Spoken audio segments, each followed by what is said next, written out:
Nag-deploy na ng karagdagang mga pulis ng Kawayan City Police Station sa ilang paaralan sa lungsod bilang bahagi ng pinaigting na seguridad at mga hakbang upang maiwasan ang kanumang tulad na insidente ng karahasan sa paaralan na naitala naman kamakailan sa Tacloban City.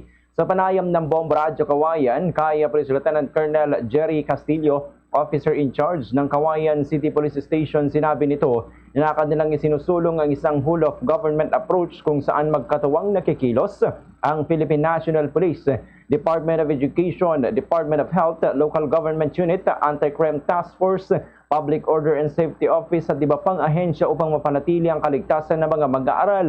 Ayon kay Police Lieutenant Colonel Castillo, agad niyang binisita ang Kawayan City National High School kung saan napag-alamang may humigit kumulang 7,300 na estudyante ang pumapasok araw-araw, kabilang ang 4,200 sa junior high school at 3,100 naman sa senior high school.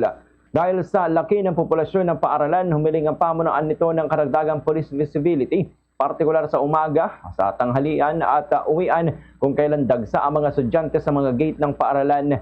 Bilang tugon, agad na nagdalaga ang Kawayan City Police Station ng 6 na tauhan upang tumulong sa pagpapanatili ng seguridad sa nasabing paaralan. Sinabi pa ng opisyal na nakabatay ang deployment ng mga pulis sa assessment ng mga lugar na may mataas na bilang ng tao o tinatawag na places of convergence, kabilang ang mga paaralan, business districts, mga bangko at iba pang mahalagang pasilidad.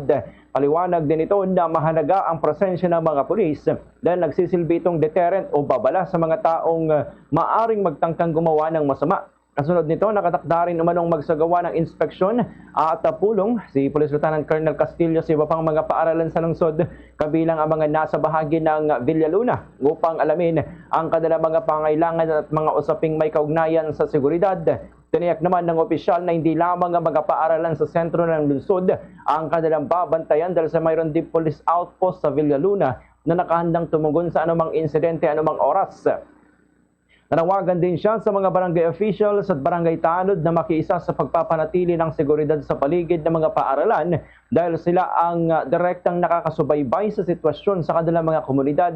Samantala, hinikayat din niya mga magulang na bantayang mabuti ang kanilang mga anak at makipagtulungan din sa mga guro, school administrators at mga otoridad upang matiyak ang kaligtasan ng mga mag-aaral. Ganito ang bahagi ng pahayag ni Police Lieutenant Colonel Jerry Castillo.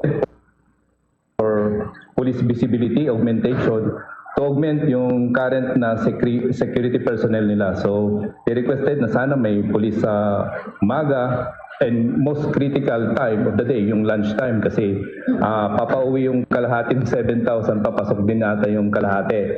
So, magsasalubong dun sa gate and paghapon may police visibility din. So, immediately kanina we deployed 6 personnel para mag-augment sa security ng Kawayan National